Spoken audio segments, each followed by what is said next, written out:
Hello everyone, good morning. আমি Shreyasi and welcome back to my channel. তোমরা সবাই কেমন আছো? আশা করছি খুব ভালো আছো, আমিও খুব ভালো আছি। So without any further delay আজকের দিনটাকে আমি এখান থেকে স্টার্ট করছি। সো আজকের দিনে কি করছি কি না করছি সব কিছুই তোমরা দেখতে পারবে, জানতে পারবে। তার জন্য থাকতে হবে আমার সঙ্গে এই ভিডিওটার এন্ড অবধি। সো দেখতে থাকো আর এনজয় করতে থাকো। সো থাম্বনেল দেখে তোমরা বুঝতে পেরেই গেছো আমরা আজকে কোথায় যাচ্ছি। ইয়েস, আমরা সবাই মিলে যাচ্ছি আজকে দক্ষিণেশ্বরের মায়ের মন্দিরে। তো এই প্ল্যানটা না অনেক আগেই করা হয়েছিল, কিন্তু বিভিন্ন কারণে আমাদের যাওয়া হয়ে উঠছিল না। ওই যে বলে না, একটা কথায় আছে দেখবে যে ঠাকুর যদি না চান তবে তার স্থানে যাওয়া হয় না, যাওয়া যায় না। তো সেই জিনিসটাই আমাদের সাথে, সেই জিনিসটাই মেবি হয়েছে। বাট আজকে আমরা ডিসাইড করেই রেখেছি আজকে মায়ের স্থানে আমরা যাবই। তো মা ফ্রেশ হয়ে মানে স্নান টান করে অলরেডি পুজো করতে বসে পড়েছে। আমার এখনও স্নান হয়নি, আমি সবে উঠে জাস্ট ব্রাশ ট্রাশ করে ফ্রেশ হলাম। এখন আমি স্নান করতে যাব, তারপর রেডি হবো, তারপর মাম্মামকে রেডি করাবো, তারপর তোমাদের সাথে আসছি। তো আমরা সবাই রেডি হয়ে গেছি, মাম্মামকে রেডি করে খাইয়ে নিয়েছি, এখন সবাই মিলে বেরোবো।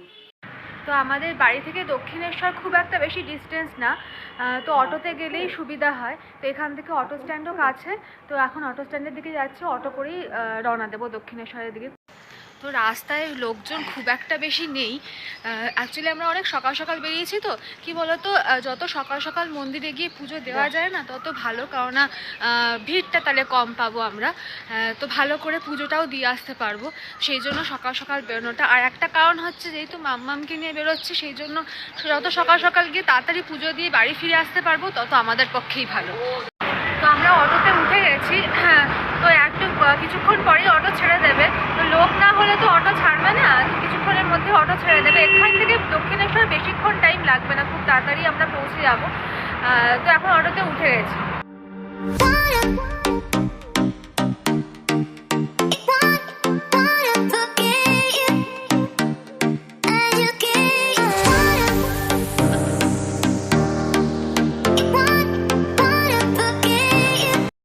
তো আমরা পৌঁছে গেছি দক্ষিণেশ্বরের মায়ের মন্দিরের সামনে।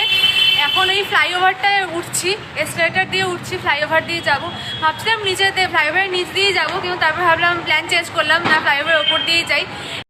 এখন ফ্লাইওভার দিয়ে যাচ্ছি, তো দেখাবো তোমাদেরকে। ফ্লাইওভার দিয়ে গেলেও সুবিধা, নিচ দিয়ে একটা রাস্তা আছে, ওখান দিয়ে গেলেও সুবিধা। তো চলো।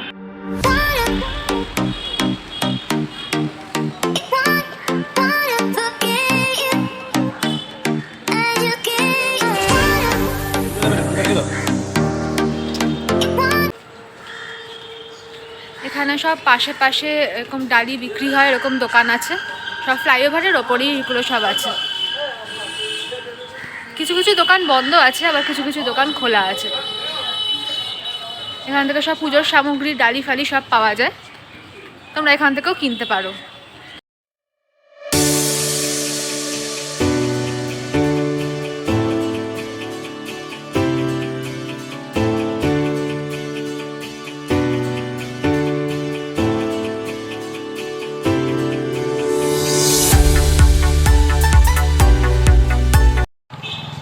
সামনে পৌঁছে গেছি।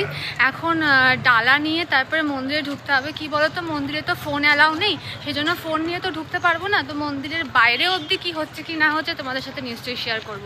তো এখন ডালাটা নিতে যাচ্ছি, ডালাটা নিয়ে নিই, তারপরে একেবারে ওই মন্দিরের গেটে। ডালাটা গাড়ি পিছনে। এখন ওই মন্দিরের সামনেই ওই জুতো, ফোন, এই সমস্ত রাখার দোকান আছে, তো ওখানে রেখে একেবারে ঢুকবো।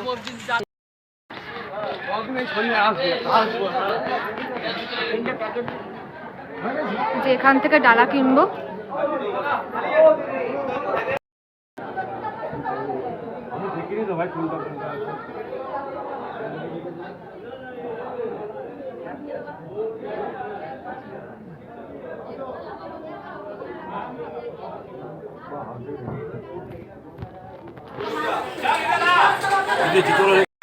আমাদের পুজো দেওয়া হয়ে গেছে, এই সবে বেরোলাম। প্রথমে ভেবেছিলাম যে ভিড় খুব একটা বেশি হবে না, তবে প্রচণ্ড ভিড় হয়ে গেছে। আর একটু সকাল সকাল এলে ভালো হতো, হয়তো খুব মানে অনেকটা লাইন হয়ে গেছে। হতে পারে কেন বলো তো, আজকে শনিবার তো, সেই জন্য হয়তো ভিড়টা বেশি হয়েছে। এবার ঠিক আছে, ভালোভাবে পুজো দিয়ে ফিরতে পেরেছি।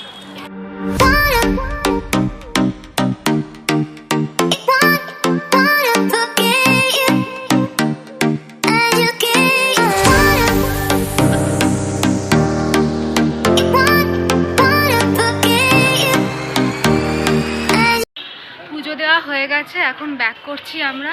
সামনে এই ফ্লাইওভার থেকে নেমে নিচেই অটো স্ট্যান্ড আছে, অটো স্ট্যান্ড থেকে অটো ধরে তারপর স্ট্রেট বাড়ি।